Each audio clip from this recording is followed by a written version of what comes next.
네, 올해는 연말까지 참 심장이 쫄깃쫄깃합니다. 예, 트럼프와 다카이치의 콤비 플레이가 있었죠. 다카이치의 그 중국 관련 발언, 중국의 대만 침공 관련 발언에 이어서 곧바로 이제 한 달 정도 지나니까 트럼프가 사상 최대 규모로 타이완에 무기 수출을 오케이 했단 말이에요. 그러니까 이제 중국에 강력 반발을 했죠. 그래서 뭐 엊그제 그냥 이틀에 걸쳐서 거의 대만을 완전 봉쇄하는 그런 그 협박 쇼를 벌였습니다. 그런데 이제 가관인 게 그렇게 쇼를 벌이면서 결국은 리짜이밍을 창조 출연시킨 거 아니에요. 그러니까 국빈 방문이라고 쓰고 찬조 출연이라고 읽어야 됩니다. 오늘 그 같은 이야기를 좀 살펴보도록 하겠습니다. 12월 29일, 30일 대만 봉쇄훈련 무력 시위를 했죠. 신화통신이 뭐 정확하게 속내를 드러내고 있습니다. 중국은 대만을 중국으로부터 분리시키려 시도하는 모든 도발을 막아낼 준비가 돼 있다. 도발이 강해지면 그에 대한 응징은 더욱 강해질 것이다. 대만 민진당은 미국에 대해 비굴한 굴종적 자세를 취하며 무기를 사들이며 미국의 환심을 사려 함으로써 민의를 거슬러서 대만 전체를 파멸적 분리주의 경로로 몰아넣고 있다. One family라고 하죠. 하나의 가족이다. 근데 가족인데 군사로 침공해서 다 잡아 죽인다. 뭐 이러면 남보다 훨씬 못한 가족이죠. 예, 가족과 혈연 중에는 남보다 못한 경우도 많습니다. 특히 중국 공산당의 가족과 혈연은 더 그런 것 같습니다. 이 논평들은 뭐냐? 미국의 110억 달러 무기 판매 결정에 대한 반발 경고다 이렇게 하는데 실제로 중국도 이제 금방 신화사 통신에서 얘기했듯이 바로 그 얘기를 한 거예요.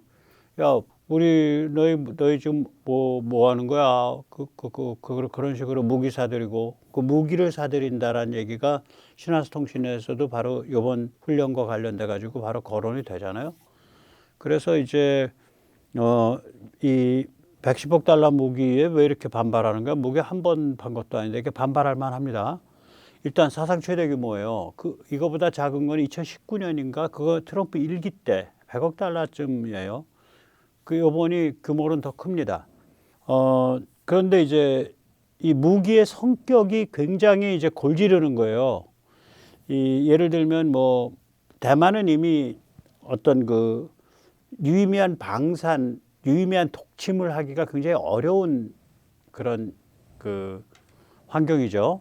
일단 부품이나 기술 도입이 안 되고 자기들이 스스로 다 해야 되는데 그럴 수 있는 능력은 굉장히 제한돼 있고 그러니까 이게 유의미한 방위 산업은 어렵단 말이에요.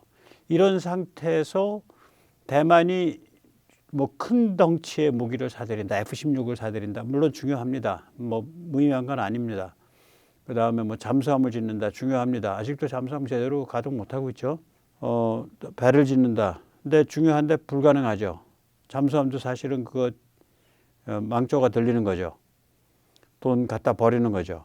그래서 이제 그 미국의 브레인들이 대만에 대고 계속해서 이제 강조를 해온 게 특히 트럼프 주변의 브레인들이 야, 니들 왜 비싸고 큰 거 사지 마. 니들은 상륙을 못하게 만들고 상륙군을 섬멸시킬 수 있으면 돼. 그럼 뭐 두들겨 맞으면 할 수 없는 거지. 그렇게 할 수 있는 분산형의 중소규모 스마트 무기를 많이 사. 이렇게 얘기를 했어요. 그러면 지금 이게 110억 달러가 액수도 크지만 이런 지금 거론되는 걸로 110억 달러 채우려면요. 산더미 같이 쌓여야 됩니다. 일단 첫째 하이마스 다연장이죠. 이 하이마스 다연장이 이게 민감한 게 믿거나 말거나 주한미군이 하이마스를 최근에 깔기 시작했어요. 그러면 그전에 뭐였는데 구형 M270 다연장이었습니다. 그 궤도형. 근데 구형 M270은 프리즘을 못 쏴요. 예, 프리즘 초정밀 사거리 500km 단거리 탄도미사일인데 이게 움직이는 타겟도 때리거든요. 그러니까 전함에 예를 들어서 구축함에 그 통신, 레이더 이런 걸 작살낼 수 있다고요. 프리즘이 탄두가 100km가 안 될 거예요. 탄두 크기가 작습니다. 탄도 작고 근데 500km를 가요. 그리고 초정밀 타격을 한다. 그 프리즘이 이게 그러니까 ground moving target 그러니까 육상 이동 타겟, 해상 이동 타겟을 노릴 수가 있어요. 프리즘이. 그러니까 이제 이 신형 M270, 즉 M270A2부터는 이 그 프리즘을 쏠 수 있는데 구형은 못 쏴요. 근데 주한미군은 구형 M270이었다고요. 그제까지. 이게 이제야 하이마스로 바뀌고 있다. 근데 그런 게 막 수십 대가 들어가는 거예요. 하이마스로만 예를 들어서 110억 달러어치 살려면요. 글쎄요. 한 1000대, 한 500대는 사야 될걸요. 예를 들면. M109 자주포, 이거 뭐 비싸야 얼마나 비싸겠어요. M109 자주포는 저거죠. 그 궤도에 올라가 있는 거죠. 그 다음에 알티우스 자폭 드론인데 이게 소형 드론이에요. 10km 남짓하다고요. 4시간 채공 가능하고요. 최대 사거리가 450km 정도 됩니다. 그러니까 반경 한 100km, 200km 안에는 다 그냥 뿌리면 그냥 다 작살난다는 얘기지. 이 알티우스는요, 이 C130 수송기에서 대량 살포 가능하고요. 블랙호크에서 쏠 수 있고요. 그 다음에 MQ-1C 그레이 이글에서 쏠 수 있고요. 또 XQ-58 발키리 같은 무인기에서 쏠 수 있어요. 그러니까 주로 컨셉이 뭐냐면 공중에서 대량 살포를 위한, 대량 발사를 위한 그런 그 자폭 드론이라고요. 수송기나 헬기를 가지고 주로 때린다고. 그러니까 이런 거를 지금 알티우스 600 모델의 세계 최초 고객이 대만이에요. 알티우스 모델 중에 제일 하이엔드가 600 모델인데 그거의 세계 최초 고객이 대만입니다. 이런 걸로 이제 사기 시작했다고. 이게 트럼프 주변의 국방 브레인들이 대만에 대고 사라고 너희들은 이렇게 가야 된다고 그렇게 강조하던 그런 종류의 무기들이에요, 이게. 그러니까 중국이 빨겨날 수밖에 없죠. 이런 무기로 110억 달러를 채우려면요, 산처럼 쌓아야 된다고요, 이게. 그러니까 다시 말하자면 인민전쟁 하겠다는 거지. 걔들 용어로 하자면. 너희 못 들어와 임마. 들어오면 죽음이야. 아 그래 너희들이 뭐 폭격도 하고 무슨 뭐 미사일도 쏘고 해서 우리 많이 깨지겠지. 그러나 우리가 깨지는 것과 상관없이 너희가 상륙을 못해. 그리고 상륙하면 다 죽어. 이런 식의 작전으로 가는 거예요 지금 이게. 그러니까 대만의 군사 전략이 어떤 그 지각 변동을 일으키면서 추기동을 하고 있는 겁니다. 또 제블린 탱크킬러 휴대용 미사일이죠. 한국은 형궁이죠 이게. 그래서 이게 무시무시한 거죠. 이런 식으로 그냥 다 하니까 예, 그렇습니다. 네. 여기서 잠시 세대탈출 자유구동의 부탁 말씀 올리겠습니다. 아시다시피 세대탈출은 광고가 잘 붙지 않습니다. 붙더라도 천천히 붙는 경향이 있습니다. 도와주시면 보다 좋은 컨텐츠로 찾아뵙는 데 커다란 힘이 되겠습니다. 감사합니다.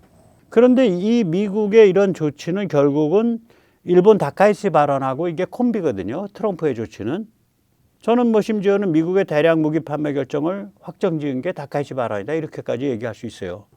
뭐 좌빨 언론들은 뭐라 그러냐, 뭐 일본이 그렇게 입 바른 소리 했는데 미국은 나 몰라라 그러고 입 씻고 있다. 그리고 그 어제 월스트리트저널인가 블룸버그인가가 오본했었죠. 트럼프가 다카이치한테 통화해서 자제하세요라고 말했다. 뭐 이런 거라 얘기를 하고 있는데 실제로는 그렇지 않죠. 일본이 뭔가 읽었으니까 물론 일본의 이런 입장 자체는 그 전부터 이런 입장이에요. 집단 자위권 입장인데 그거를 이렇게 공개적으로 이렇게 막 그냥 이야기를 한 거가 드문 경우죠. 11월 7일 일본 의회에서 대만 침공에 대해서 일본이 어떤 입장입니까? 라고 이제 질문이 나오니까 다카이치가 뭐라 그랬냐. 이거 짜고 친 고돌이라고 좀 봅니다. 대만 침공은 일본에게 실전적 위협입니다. 집단 자위권에 입각해서 군사 개입해야 할 수도 있습니다. 집단 자위권이란 컨셉은 이미 정리가 돼 있었어요, 일본이. 그러나 이걸 이렇게 공개적으로 얘기한 게 굉장히 이례적인 일이었죠. 미국은 가만히 있었지 그때. 그러고 나서는 한 달 지나니까 그냥 완전히 저런 산더미 같은 무기를 판 거 아니에요. 그것도 중국이 가장 싫어하는 무기들, 가장 골아파하는 무기들. 예를 들어서 F-16을 뭐 20대를 팔았다, 30대 팔았다. 그럼 그건 쉬워. 근데 저런 식으로 보병들이 전부 제블린으로 무장하고 그냥 블랙호크 헬기 뜨면 전부 그냥 그 소형 드론 띄울 수 있고 그 다음에 뭐 저기 하이마스로 내리 갈길 수 있고 자주포로 내리 갈길 수 있고 이러면 골 아픈 거 아니에요 이거. 상륙을 못한다는 뜻이잖아.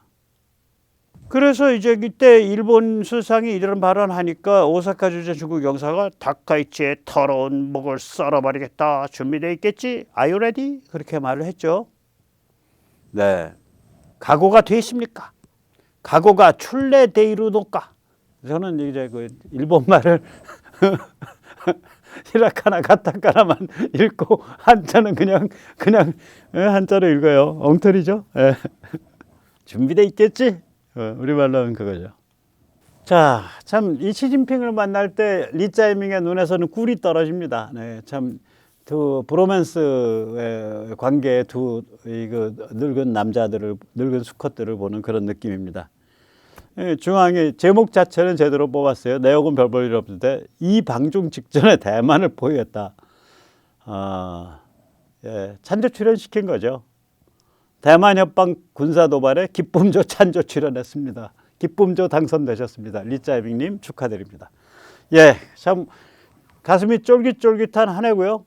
내년엔 더 쫄깃쫄깃할 겁니다. 오늘 여기까지 모시겠습니다. 새해 복 많이 받으십시오. 감사합니다.